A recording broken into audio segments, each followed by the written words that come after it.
welcome to the program AGRIC Today. On today's episode, we will be looking at the Safe Meat Initiative, and the focus on today's edition is going to be a look at abattoirs in the FCT. And our guest, of course, on today's program is the Mandate Secretary for Agriculture and Rural Development of the FCT Administration's person of Malam Ibrahim.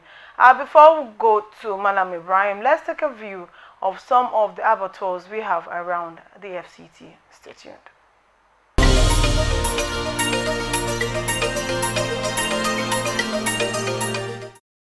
There have been allegations of butchers using bad water from an erosion channel at the back of the abattoir to wash meat.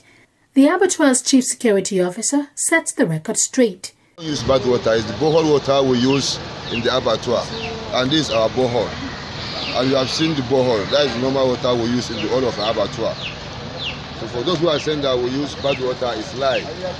He also speaks on dire needs for better service. What we need here right now, we don't have light, we don't have cold room.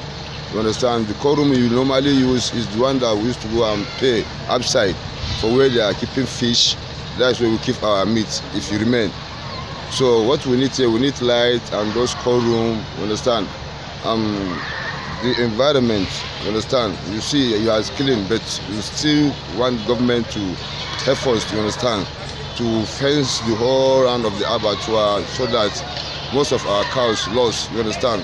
When the cow, the rough break, they do go out and, you understand, enter bush. So we want the government to assist us, you understand, to help us to fence the abattoir.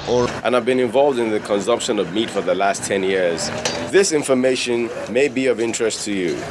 That is because right under the River Benue Bridge is the Wurukum Abattoir, where animals are slaughtered under unhygienic circumstances.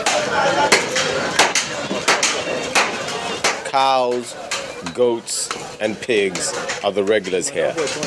This animal is not protesting imminent slaughter, but would prefer to go under more hygienic conditions. The butchers operate without slabs, cutting the animals on bare floors, sometimes spreading the animal's skin as a carpet. The lack of proper water system leaves the butchers with no option than to use any means available to clean the animals after cutting them up. Those who can stomach patronizing the market say they do so to maximize profit. If you buy meat in the market, there's no game. But here, if you buy, you can get more than them. Like I buy, I get small profit inside. If I buy 2,000 naira, I will sell like 3,000 naira. I will get 1,000 naira. But how safe can the meat in this environment be? This inspector says there is a constant watch to ensure the meat is harmless. The meat is very fit for human consumption because anything that is bad, we will remove it. We will know because it's our work, we are trained. We know the region where we can open. If we are here, we will first check them before they slaughter them. So anyone that will look sick, we will pay more attention to it. And that is it. So, and if they open it, if you are used to it, so you know the normal and abnormal. So it's not a difficult work. The butchers say they do not wish to operate in this manner, but lack of support from the authorities in times past leaves them without much choice. Actually, we have written a lot of letters in respect of improving the condition of our abattoir, and actually nothing reasonable has been done yet. The little one we have been seeing, the maintenance is some of the maintenance are carried out by those of us operating here. Most of people don't used to come and buy meat because of the hygienic condition. So if happen they can be able to give us borehole, everything will be neat. They will be patronizing us. These are our goats. Oh. This goat costs.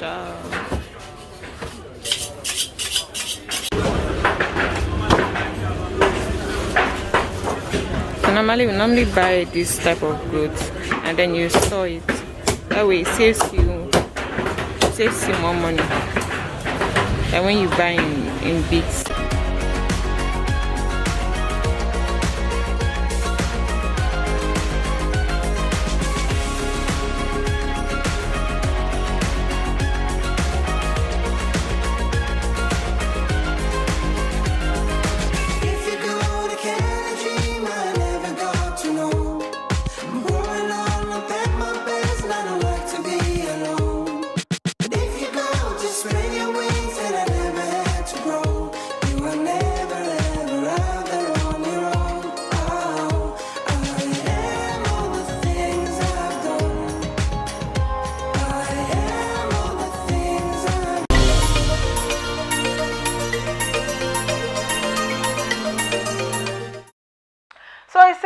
program AGRIC today, and like I said, the topic is going to be based on the Safe Meat Initiative. We were at the office of the Mandate Secretary for the FCTA, Malam Ibrahim, who spoke to us at length of what the administration is doing to ensure safe meat for FCT residents, and of course, as he said, it is their plan for Nigeria at large, owing to the fact that FCT is the heartbeat of the country.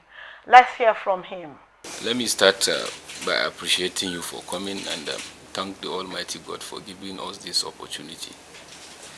You see, when I came on board, the first thing I try to do is to see how I can improve in the animal husbandry services and veterinary services in ARDS. My first place of visit was Kubwa Abattoir. My reason was to see how are they doing generally. You know, I was SA to Minister of State before I was appointed a Mandate Secretary here. So I have had a little knowledge about happenings around this place. So, but I need to have first-hand information on everything that is on ground. So I moved to Kubwa Abattoir. The first thing I noticed was there is no water. There is a lot of waste that need evacuation. So I give them marching orders that look, what is the problem? Do you have a borehole? What of the water board? So we sort out the two. We repair the borehole, we clear the bill with the water board, which now 247 they have water there. Now I look at the slaughter hall. The issue of cleaning, they don't have a cleaning contractor on ground.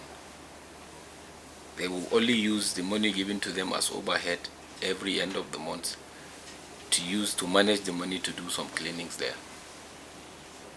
I came back, I sat down in my office, I looked at their budget.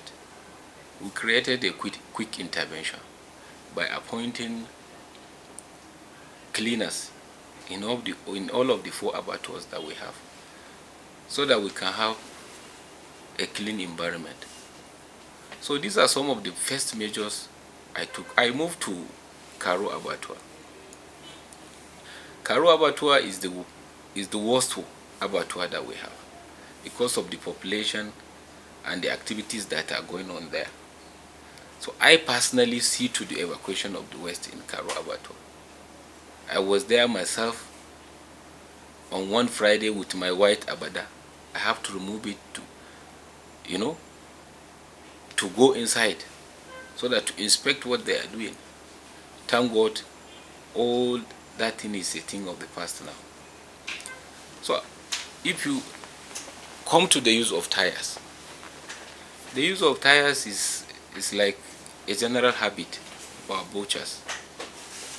So I discussed with my technical staff that there is need for us to move from these old ways to the advanced ways of doing things. What is the best way to go? Let us introduce biogas to roast skin with it.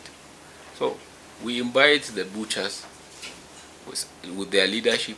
I sat down with them, I discussed with them, extensive discussion that look, for your own health and for your customers and consumers of your product, let us come with a new technology that everybody will benefit. So we have set aside the money in our budget, and there is intervention that we are hoping to get from the presidency, which we were asked to write what we want to do. This biogas is part of what we want to do, each of our abattoirs, and we want to use it as an empowerment to our youth to show them how to use it, so that the waste that is there will not be will not be taken away. It is going to be waste to energy. So these are some of the issues that we are trying to to work on the issue of use of tires. Right now, if you go to most of our abattoirs, you will see some of our butchers are moving out of Abuja because of the banning of tires that we have done so far. Recently, I have closed down one slaughter slab in DADA. We went there, we saw them roasting skin with tires there, and then I give the manager instruction that they should close it. And after today, several calls from stakeholders will refuse to open that slaughter slab. And I'm working with the area council chairman in particular. Let them understand what we are trying to do. Let them also improve their own standard. Like most of the slaughter slab you see in FCT are not for us. They didn't belong to ARDS. They belong to area councils, especially Amak and Buari area councils. They have the highest number. So I called them for a meeting. We sat down together. I said, look, if you cannot manage this thing properly, hand it over to us. Let us invite our partners, stakeholders that are interested. Let them come and do it, so that some certain percentage will be given to you monthly. But if you can do it, go and do it. This is the standard. We give them the format. We give them the drawings and building plans. I am happy. The last time I checked, Kwale Area Council are complying 100%. They are changing some of their slaughter slabs to the modern ones. So, and as you know, even the issue of health, you can't eat something that kind of environment. So our staffs are up and doing, trying their best to see that we come up with a better environment for meat consumption in the FCT. You know, part of the major challenges of FCT is our neighboring state. Now, approval has given it to us to establish a task force regarding this meat haulage.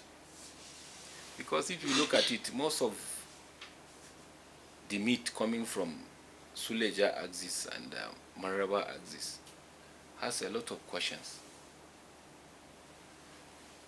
I wrote a letter to my colleagues, commissioners of agriculture of Niger State, Nasarawa, Kogi, so that let us sit down, let them understand this is FCT. This is the seat of the government. We always have to set example for others to follow. So, if after our discussion with them, if they didn't comply, then definitely we are going to impose our tax force on them. But in the meantime, we are trying to provide all the basics that we need to stop the haulage. For example, we are proposing to buy band and the new motorcycle for this purpose. So we are trying our best to see that we stop them from bringing in meat outside Abuja. Because if you look at it, if you go to Suleja, you will see how they are slaughtering anyhow. They will use even the water from gutter and wash. So it's pathetic, honestly. Yes.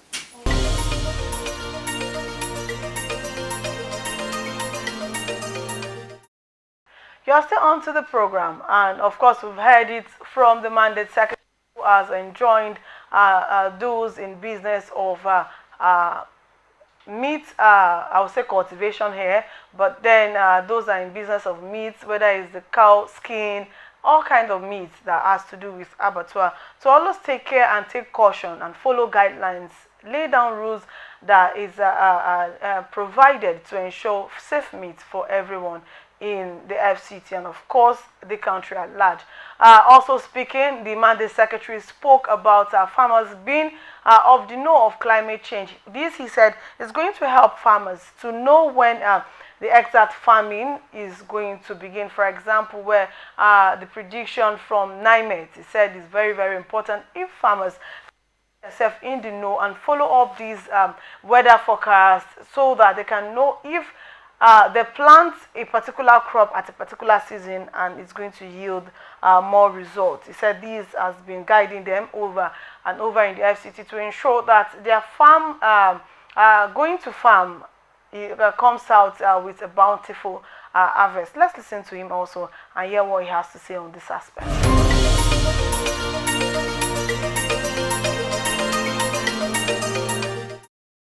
How can we solve the situation? We have to support our farmers. It's not about giving them fertilizer or inputs. No. That cannot solve the problem. First of all, now we are in contact with NIMET. We have the calendar, rainfall calendar for the whole season, which our farmers has to go by that calendar from 26th of May this year to November 11. This is what we are expecting. It's a projection by professionals. So now, if you want to plant a maize, we will test your soil to know which type of yield are we giving you. You see? So a lot of things, sensitization is going on, and there's so many testing are going on ground. Then the last part of it is the intervention of the government by providing seed and seedlings, non-fertilizer input to the farmers. So if you can do this, definitely your calendar, you will have a very good farming season calendar. So that's part of the things we are doing in FCT. Issue of fertilizer, we are giving them fertilizer. Issue of non-fertilizer input, we are also giving them. But if you just sit down from your office and start sharing to the farmers fertilizer and other chemicals, it will not solve your problem. You have to follow it up with the work of your own extension service workers on the field to teach them, to show them the way. So far, so good. Our own extension service workers are on the field doing their work. Even look at last week, there was a flood in Abuja. So even that one is part of our plan, so that it will not affect our farmers. 2 months ago, we had been educating them that look, in the event of heavy rainfall, this is what we are expecting to happen. So don't do this, do that. And they are cooperating. You see, a farmer, if he see you become serious about his business, he will comply with every instruction you give him. So these are some of the issues, some of the things we are doing to promote food production in the FCT. And I have just said during my last year's end of the year brief, before I leave, my hope before I leave this chair is to see that FCT agriculture that is feeding the entire Nigeria, not only FCT. Kuma, we are going to do it. We are going to do it. Definitely, trust me, we are going to do it. One politician will not sit down from his office and just send me a text message that he needs also number of bags and expect me to grant that request to him. No. We are going to work with the reality. The farmers on ground, the real farmers. You see, FCT is like a state. What we are managing here is for the FCT people. Because I'm from Katsina, somebody from Katsina will not call me and tell me that he needs fertilizer in Abuja and expect me to give him fertilizer.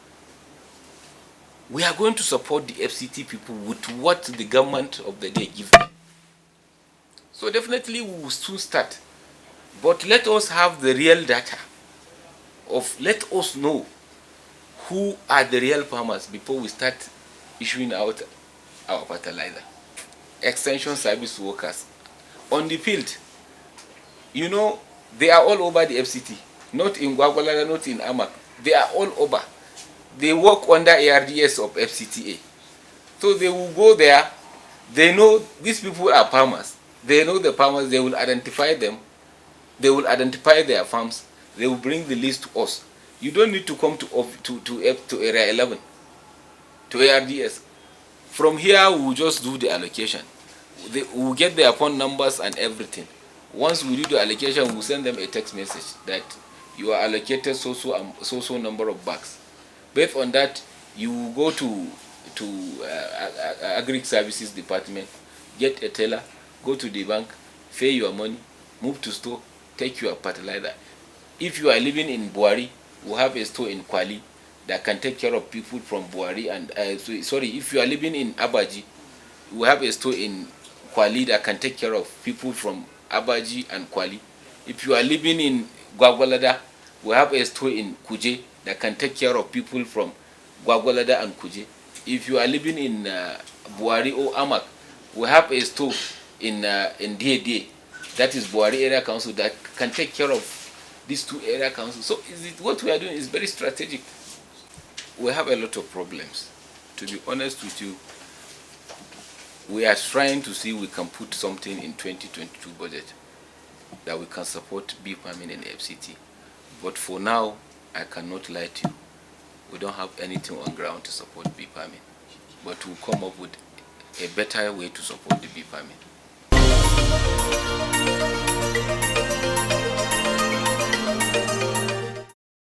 With all being said by the mandate secretary, he said that steps are being taken to ensure campaign for sensitization of farmers in ensuring that their farmlands is not being carried away by erosion. The mandate secretary called on farmers to familiarize themselves with the weather forecast and of course ensure that their farmlands is not being washed away by erosions. The Malam Ibrahim also thanked donor agencies who have contributed immensely in ensuring that agriculture is of immense benefits to the residents of Abuja and Nigeria at large. Not only ensuring that there is food for the farmers, but for also others in the city. That's how we wrap it up on the program for this week, AGRIC Today. I guess you enjoyed yourself and you've been more edutained in the topic we brought to you today. I remain your host, Amin Khadija Oluwatoyin. Catch us again, same time, same station next week. I remain your host,